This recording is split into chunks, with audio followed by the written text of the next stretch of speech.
ఇంకా అన్నం వండలే కాస్త ఆగునానా. ఇట్లా అప్పులు అన్నం ఉండాలి. ఈయన బీజం తీసుకొస్తా అని వెళ్ళిండు, ఇంకా రాలేదు.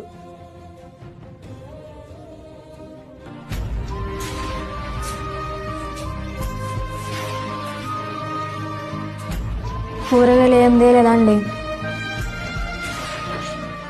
కూరగాయలకు పెట్టే డబ్బులతోటి నాకు ఇంకో 90 వస్తుంది. పోయి అన్నం వండు, పో, కారం వేసుకొని తినచ్చు.